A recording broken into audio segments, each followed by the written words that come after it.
అప్పుడు మోషేయు ఇశ్రాయేలీయులను యెహోవాను గూర్చి ఈ కీర్తన పాడిరి. యెహోవాను గూర్చి గానము చేసెదను. ఆయన మిగుల అతిశయించి జయించెను. గుర్రమును దాని రౌతును ఆయన సముద్రములో పడద్రోసెను. యెహోవాయే నా బలము, నా గానము, ఆయన నాకు రక్షణయు ఆయను. ఆయన నా దేవుడు, ఆయనను వర్ణించెదను. ఆయన నా పితరుల దేవుడు, ఆయన మహిమ నుతించెదను. యెహోవా యుద్ధశూరుడు, యెహోవా అని ఆయనకు పేరు. ఆయన ఫరో రథములను, అతని సేనను సముద్రములో పడద్రోసెను. అతని అధిపతులలో శ్రేష్ఠులు ఎర్ర సముద్రములో మునిగిపోయిరి. అగాధ జలములు వారిని కప్పెను, వారు రాతివలె అడుగంటిపోయిరి.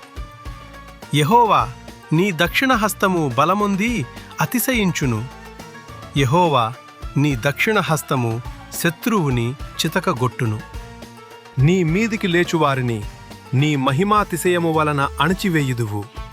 నీ కోపాగ్నిని రగులజేయుదువు, అది వారిని చెత్తవలె దహించును.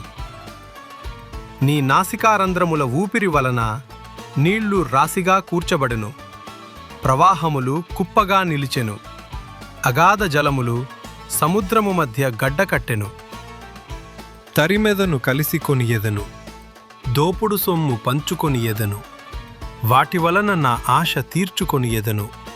నా కత్తి దూసెదను, నా చెయ్యి వారిని నాశనము చేయునని శత్రువనుకొనెను. నీవు నీ గాలిని విసరజేసితివి, సముద్రము వారిని కప్పెను. వారు మహా అగాధమైన నీళ్లలో సీసము వలె మునిగిరి. యెహోవా, వేల్పులలో నీవంటి వాడెవడు? పరిశుద్ధతను బట్టి నీవు మహానీయుడవు. స్తుతి కీర్తనలను బట్టి పూజ్యుడవు. అద్భుతములు చేయువాడవు, నీవంటి వాడెవడు? నీ దక్షిణ హస్తమును చాపితివి, భూమి వారిని మృంగివేసెను. నీవు విమోచించిన ఈ ప్రజలను నీ కృపచేత తోడుకొనిపోతివి. నీ బలముచేత వారిని నీ పరిశుద్ధాలయమునకు నడిపించితివి. జనములు విని దిగులుపడును, ఫిలిష్తియ నివాసులకు వేదన కలుగును. ఎదోము నాయకులు కలవరపడుదురు, మోయాబు బలిష్ఠులకు వణకు పుట్టును. కనాను నివాసులందరూ దిగులొంది కరిగిపోవుదురు. భయము, అధిక భయము వారికి కలుగును. యెహోవా, నీ ప్రజలు అద్దరికి చేరు వరకు, నీవు సంపాదించిన ఈ ప్రజలు అద్దరికి చేరు వరకు నీ బాహుబలము చేత పగవారు రాతివలె కదలకుందురు. నీవు నీ ప్రజను తోడుకుని వచ్చెదవు. యెహోవా, నీ స్వాస్థ్యమైన కొండమీద. నా ప్రభువా, నీవు నివసించుటకు నిర్మించుకొనిన చోటను, నీ చేతులు స్థాపించిన పరిశుద్ధాలయమందు వారిని నిలువపెట్టెదవు. యెహోవా నిరంతరమును ఏలువాడు. ఫరో గుర్రములు, అతని రథములు, అతని రౌతులును సముద్రములో దిగగా యెహోవా వారి మీదికి సముద్ర జలములను మళ్లించెను. అయితే ఇశ్రాయేలీయులు సముద్రము మధ్యను ఆరిన నేలమీద నడిచిరి. మరియు అహరోను సహోదరియు ప్రవక్త్రియనగు మిరియాము తంబురను చేతపట్టుకొనెను.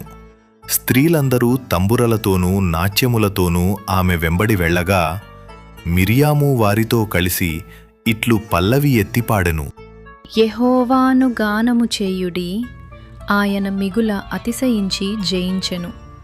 గుర్రమును దాని రౌతును సముద్రములో ఆయన పడద్రోసెను. మోషే ఎర్ర సముద్రము నుండి జనులను సాగచేయగా వారు షూరు అరణ్యములోనికి వెళ్లి దానిలో 3 దినములు నడిచిరి. అచ్చట వారికి నీళ్లు దొరకలేదు. అంతలో వారు మారాకు చేరిరి. మారా నీళ్లు చేదైనవి గనుక వారు ఆ నీళ్లు త్రాగలేకపోయిరి. అందువలన దానికి మారా అను పేరు కలిగెను. ప్రజలు, మేమేమి త్రాగుదుము అని మోషే మీద సనగు కొనగా అతడు యెహోవాకు మొర్రపెట్టెను. అంతట యెహోవా అతనికి ఒక చెట్టును చూపెను. అది ఆ నీళ్లలో వేసిన తరువాత నీళ్లు మధురములాయెను. అక్కడ ఆయన వారికి కట్టడను విధిని నిర్ణయించి అక్కడ వారిని పరీక్షించి, మీ దేవుడైన యెహోవా వాక్కును శ్రద్ధగా విని ఆయన దృష్టికి న్యాయమైనది చేసి ఆయన ఆజ్ఞలకు విధేయులై ఆయన కట్టడలన్నిటినీ అనుసరించి నడిచిన ఎడల నేను ఐగుప్తీయులకు కలుగజేసిన రోగములలో ఏదియూ మీకు రానియను. నిన్ను స్వస్థపరుచు యెహోవాను నేనే అనెను. తరువాత వారు ఏలీమునకు వచ్చిరి.